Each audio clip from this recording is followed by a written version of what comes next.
Welcome back to my channel. Today we'll be discussing Placebo, the short story edition by Cuke. Now before we get started, there will be spoilers, so if you don't want to be spoiled in this manhwa, go ahead and click off now. No worries, I'll catch you next time.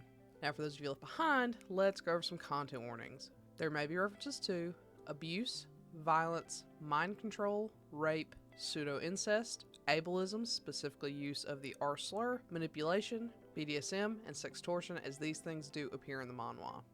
Now, if that's all good with you, let's go ahead and get started. As always, let's start with the synopsis. Woo Yeon and Woo Jin are stepbrothers and have been since they were young. For the same length of time, they've also had a very vitriolic relationship, with Woo Yeon vehemently bullying and mocking Woo Jin any chance he gets. This never dissuaded Woo Jin, who stayed right by Woo Yeon's side no matter how cruel he might be.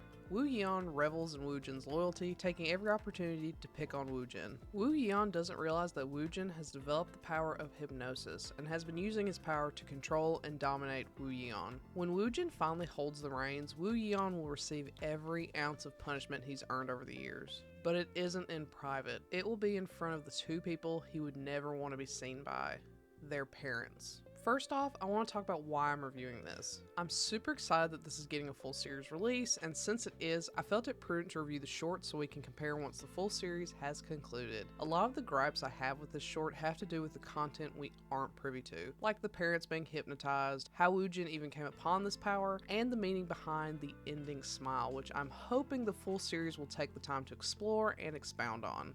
The art for this is much better than what's in My Perfect Boss. It's much more consistent, the characters are more proportionate, and the overall quality is just so much better. As always, this is why I love reading different works from the same creator, because it's so nice to see their craft grow and change. It makes me that much more excited about the full series. Now, that doesn't mean this is perfect by any means. The characters feel stiff and awkward, especially in their facial expressions, but it's leaps and bounds better than their previous work, which I feel is worth mentioning and praising. If you're expecting a rom-com like all of other Cuke Soap's other work, then you'll be very disappointed and possibly scarred. For such a short work, 3 episodes minus the epilogue and prologue, this is extremely fucked up. It's very fast paced and doesn't let up for a moment, as we're presented with a situation between stepbrothers who hate each other. Well, really, one hates the other while the other just wants to dominate his lifelong bully in some form or fashion. We get the sense that Woo Jin has an affection for his cruel older brother. Still, the only way he can manifest it is in revenge on Woo Yeon, hypnotizing him, dominating him, then dropping the hypnotism right in the middle of sex in front of their parents. So Woo Yeon is forced to submit to keep from exposing their taboo situation.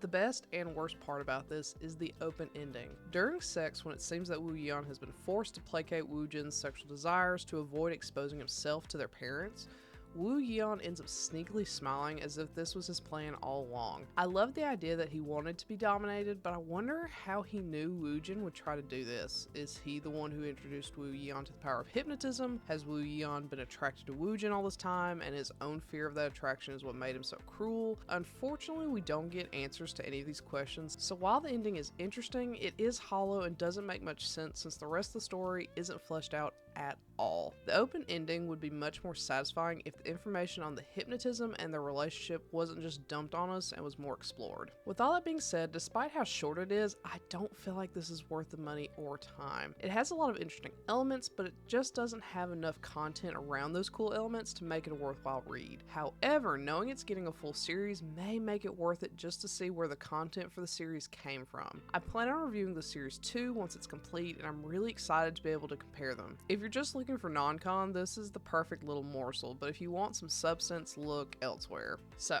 have you read Placebo, the short story edition? If so, what do you think? Do you agree with my assessment? Do you not? Let me know and comment below. Otherwise, I'll catch you next time.